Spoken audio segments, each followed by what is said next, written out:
നിന്റെ കളികളൊക്കെ ഇവിടെ. നിന്നെ ഇവിടുന്ന് പോച്ചടിക്കുക എന്നുള്ളതാണ് ഏറ്റവും വലിയ ഇവിടുത്തെ ബാക്കിയുള്ള 19 പേരുടെ ആവശ്യം. അത് നീ അല്ല തീരുമാനിക്കുന്നത്. ഇറങ്ങി പോടാ. അംഗീകരിച്ച് തരാൻ പഠിക്കടാ. മനുഷ്യ പറ്റില്ലാത്തവനെ ഇറങ്ങി പോടാ മനുഷ്യ പറ്റില്ലാത്തവനെ. പിന്നെ പോച്ച് പുറത്താക്കുക എന്നുള്ളതാണ് ബാക്കി 19 പേരുടെ ആവശ്യം. ഞാനാണെങ്കിൽ ഇതേപോലെ സംസാരിച്ചേ. അല്ല, അവൻ നാച്ചുറലി നമ്മളെ അപ്പന്റെ സ്ഥലത്ത് പക്ക ഒരു നാച്ചുറൽ പയ്യനായിട്ടാണ് സംസാരിക്കുന്നത്. ഇറങ്ങിപ്പോടാ. നീ കൂടെ ഡയലോഗ് അടിക്കണ. ബാക്കി 19 ആവശ്യം നിന്നെ പോച്ച് പുറത്താക്കുക എന്നുള്ള നമ്മളെ അനീഷിനോട് പറഞ്ഞ ഡയലോഗാണ്. Genuine dialogue. ഇത് ഫ്രം ഹാർട്ടാണ്. യെസ്. മനുഷ്യ പറ്റില്ലാത്തവന്. ശരിയാണ്. എന്താ പറയാ, കഷ്ടപ്പെട്ട് എല്ലാവർക്കും ഫുഡിന് വേണ്ടി ഒരുത്തൻ പോയി കഷ്ടപ്പെട്ട് കൊണ്ടുവന്ന് കറക്റ്റാണ്. ബട്ട് ആക്ച്വലി നമ്മള് അത്രയും പ്രൊവോക്ക് ചെയ്യുന്ന ഡയലോഗ് പറഞ്ഞു. ഒരാൾ കഷ്ടപ്പെട്ട് കൊണ്ടുവന്നപ്പോൾ സത്യമാണെങ്കിൽ പോലും അങ്ങനെ ഒരു ഡയലോഗ് പെട്ടെന്ന് പറയുമ്പോൾ ആർക്കെങ്കിലും ദേഷ്യം വന്നു പോലേ. എല്ലാവർക്കും ദേഷ്യം വന്നു. അതാണ് മനുഷ്യ പറ്റില്ലാത്തവനെ. ആകാശത്തിലെ വെന്താരങ്ങളായില്ലേ, ഞങ്ങൾ പണിയെടുത്തായതാണ്ടാ. നീ മാത്രമാണ് മറ്റേ ജനങ്ങളുടെ ഇടയിൽ വന്നവൻ. നീ പുറത്ത് അടുത്ത ആഴ്ച ഔട്ടാകുമ്പോൾ പുറത്ത് അന്വേഷിച്ച് നോക്കണേ ഞങ്ങളെ കുറിച്ചൊക്കെ. നിനക്ക് ആർട്ടിസ്റ്റുകളെ വിലയില്ലേ? ഒരു കഴിവില്ലാത്തവനെ. പിന്നെ പറയൂടാ, എന്നെ പറയും. ശബ്ദമൊന്നും ശരിയാകാൻ വേണ്ടി കാത്തിരിക്കുന്നത് ഞാൻ പറഞ്ഞില്ല. എന്നെ ഉണ്ടാക്കാൻ ഞാൻ പറഞ്ഞില്ല. ഇങ്ങോട്ട് വന്നാൽ എന്നെ വിടത്തുമില്ല. എന്റെ പൊന്ന് ഗൈസ്, എന്താ ഇത്? ശബ്ദം ശരിയാവാൻ വേണ്ടി കാത്തിരിക്കുന്നത്. രണ്ട് ചീത്ത ഞാൻ ആലോചിക്കണം. അപ്പന്റെ സ്ഥലത്ത് 2 ദിവസം സൈലന്റ് ആണ്, ഒന്നും മിണ്ടുന്നില്ല. ശബ്ദം എന്റെ അപ്പോ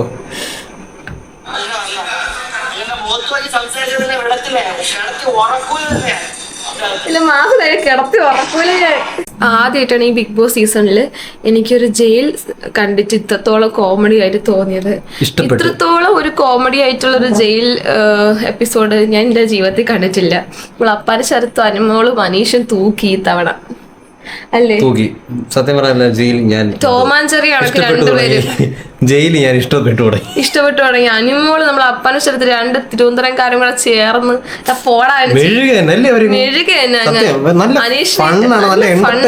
യെസ്. ഇതിനൊന്നും എതിരെ ആർക്കും ഒന്നും പറയാനും പറ്റത്തില്ല അല്ലേ? നമുക്ക് ബിഗ് ബോസിൽ വന്നിട്ട് കാണുമ്പോ ഫുൾ ഫൺ ആയിക്കൊണ്ടിരിക്കുകയാണ് അല്ലേ? അത് വേറെ ലെവലാക്കി മാറ്റി അല്ലേ? ജയിൽ എന്ന് പറഞ്ഞ ഒരു സ്കീമേ എല്ലാവർക്കും ഇഷ്ടപ്പെടുന്ന രീതിയിൽ ഫുഡും കിട്ടും, ഫണ്ണും ഉണ്ട്. ഫണ്ണ് അത് അപ്പാന്റെ സ്ഥലത്തും അനുമോള് നല്ല കോംബോ ആണ് കേട്ടോ. അവരുടെ ആ ഒരു കോമഡി ഒക്കെ അല്ലേ? ഞാൻ ഒട്ടും വിചാരിച്ചില്ല അവരുടെ കോംബോ ഇത്രത്തോളം വർക്ക്ഔട്ട് ആവും. നല്ല കോംബോ, നല്ല കോമഡി. അതോ രണ്ടുപേരും അനീഷിനെതിരെ അപ്പന്റെ സ്ഥലത്ത് ഒരു രക്ഷയില്ല. റിയൽ ആയി തുടങ്ങി പുള്ളിക്കാരനെ എല്ലാം ശ്രദ്ധിച്ചിട്ടുണ്ട്. നമ്മള് ജിസേലിനെ പോയി ഇതാക്കി എല്ലാരും പോയി ഇറിറ്റേറ്റ് ആക്കുന്നുണ്ട്. ബിക്കോസ് അവരുടെ ഒറിജിനൽ സ്വഭാവം പുറത്തു വരുത്താൻ വേണ്ടി. കാരണം അവൻ്റെതാ പുറത്തു വന്നു, എല്ലാരും പുറത്തു വരട്ടെ. പുള്ളിക്കാരെ ചിന്തിക്കുന്നില്ല അവർക്കെതിരെയൊക്കെ ഒരു നെഗറ്റീവ് ഇംപ്രഷൻ ഉണ്ടാക്കിയിട്ട് അടുത്ത നോമിനേഷനിൽ പുള്ളിക്കാരന്റെ പേര് ഒരു പേടിയില്ല. എന്തോ വരട്ടെ, എനിക്കൊന്നുമില്ല, പക്ഷെ ഞാൻ ജെന്യുൻ ആണ് എന്ന് പുള്ളിക്കാരൻ എന്തായാലും ഒരു ഓഡിയൻസ് സപ്പോർട്ട് ഉണ്ടാവും. പ്രോപ്പറായിട്ട് ഉണ്ടാവും. പക്ഷേ മാക്സിമം അക്ബറുമായിട്ടുള്ള ഒരു കൂട്ടുകച്ചവടം ഒഴിവാക്കുകയായിരിക്കും ഏറ്റവും സിംഗിളായിട്ട് ഗെയിം കളിച്ചു കഴിഞ്ഞാൽ അപ്പാനി സ്ഥലത്ത് വേറെ ലെവലാണ്.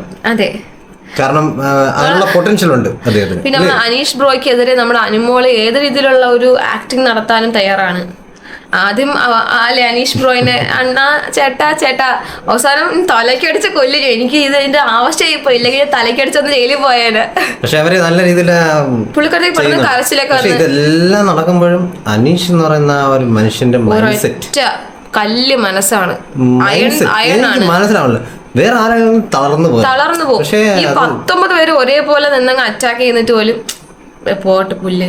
എനിക്ക് എന്ന മൈൻഡ് സെറ്റ് മേലോട്ട് നോക്കിയുള്ള ആ നടത്തം ഒരു ഐക്കോണിക് നടത്തോണം. ഇങ്ങനെ നോക്കി ഇങ്ങനെ നടക്കും, ഇങ്ങനെ നോക്കി നടക്കും, കൈയും ബാക്കിൽ കെട്ടി. അത് കൊള്ളാം.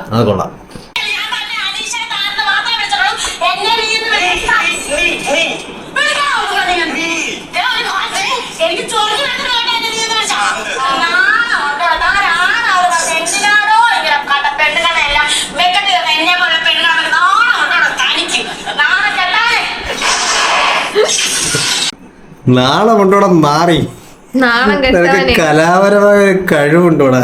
നമ്മളെ രേണു സുധീനിട്ട് ഞാൻ ചൊറിയാണ് കേട്ടോ. നമ്മുടെ രേണുസുതി ഫയർ ആണ്, പറഞ്ഞ പോലെ ഫയർ ആണ്.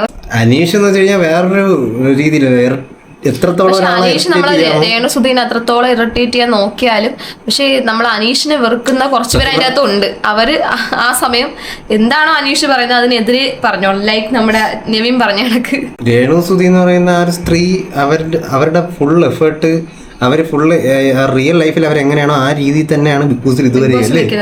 പക്ഷെ പുള്ളിക്കാരി സ്റ്റാർട്ടിങ്ങിൽ വന്നപ്പോ പറഞ്ഞായിരുന്നു ഞാൻ എന്നെ കൊണ്ട് 2 ആഴ്ചയ്ക്ക് പിടിച്ചിരിക്കാൻ പറ്റത്തുള്ളൂ, അത് കഴിഞ്ഞാൽ തനി കുണം പുറത്തു വരും. പക്ഷെ ഇത് പറഞ്ഞതിന്റെ പിറ്റേ ദിവസം തൊട്ട് നമ്മൾ രേണുസുധിയുടെ സ്വഭാവം, പക്ഷെ അത് നമുക്ക് എല്ലാവർക്കും അറിയാവുന്ന സ്വഭാവമാണ്. ജെന്വൻലി ആയിട്ടുള്ള ഒരു ക്യാരക്ടർ ആണല്ലേ, നമ്മൾ പൊതുവെ കണ്ടിട്ടുണ്ട് അല്ലേ, നമ്മൾ പുറത്ത് ഒരുപാട് കണ്ട ആളാണ്. അതുകൊണ്ട് പുതിയതായിട്ടൊന്നും ഇതിൽ അറിയാനില്ല എന്നാണ് എനിക്ക് തോന്നുന്നത്. പുള്ളിക്കാരത്തിന്റെ നാച്ചുറൽ സ്വഭാവമാണ്. ബാക്കിയുള്ളവര് ചിലവരൊക്കെ ടാർഗറ്റ് ചെയ്ത് സംസാരിക്കുന്നുണ്ട്, അതിനെതിരെ നന്നായിട്ട് പ്രതികരിക്കുന്നുമുണ്ട്. നമ്മുടെ ഓണിയൽ സാബു നന്നായിട്ട് റെന ഫാത്തിമേനായിട്ട് ട്രോളുന്നുണ്ട്. പുള്ളിക്കാരത്തെ ആണെങ്കിൽ നല്ല രീതിയിൽ ചൊറിയുന്നുണ്ട്. അതുകൊണ്ട് തന്നെ ചൊറിയൻ സെർലാക്ക് എന്നൊക്കെ പറഞ്ഞ് ഓരോരോ പേരിട്ട് വിളിക്കുന്നുണ്ട്. ലിറ്ററലി അത് കണ്ടപ്പോ എനിക്ക് ചിരിയാണ് വന്നത്. പക്ഷെ സത്യം പറയല്ല, ഇപ്പോഴത്തെ ആ ഒരു ജനറേഷനെ കുറ്റം പറയണല്ല, ആ ഒരു ആ ഒരു ടോക്കൊക്കെ നമുക്ക് ലോ ക്ലാസ് ടോക്കാണ്. ഇത്രയും നല്ലൊരു പ്ലാറ്റ്ഫോമിൽ വന്നിട്ട് പ്രായത്തിന് നമ്മൾ എവിടെയാണെങ്കിലും, നമ്മളിപ്പോ ബിഗ് ബോസിലല്ല, ഇപ്പൊ എന്താ ബഹിരാകാശത്താണെങ്കിലും നമ്മൾ പ്രായത്തിനെ ബഹുമാനിക്കണം. നമ്മളെക്കാളും 1-2 ഓണം മൂത്തത് അതൊരു കാഷ്വൽ ടോക്ക്, അതല്ല. നമ്മളെക്കാൾ ഒരു വയസ്സിന് അല്ലെങ്കിൽ ഒരു ദിവസത്തിനാണെങ്കിലും മൂത്ത ഒരാളിനെ നമ്മൾ ആ രീതിയിൽ ബഹുമാനിക്കണം. അതെന്താണ്, അത് നമുക്കൊരു ഇടിവല്ല, നമ്മുടെ ഒരു ക്വാളിറ്റിയാണത്, നമ്മുടെ ഒരു ക്വാളിറ്റിയാണ്. ആ ക്വാളിറ്റി കാണിക്കണം. ആ ക്വാളിറ്റി മിനിമം നമ്മുടെ ഈ ഒരു 2K എന്നല്ല, ഈ ഒരു സമൂഹം, ഇനി വരാൻ പോകുന്ന സമൂഹമാണെങ്കിലും അത് കാണിക്കണം. ഇല്ലെന്നുണ്ടെങ്കിൽ നിങ്ങൾക്ക് നിങ്ങളുടെ കിഡ്സിൽ നിന്നും അതൊരിക്കലും അവകാശപ്പെടാൻ പറ്റില്ല.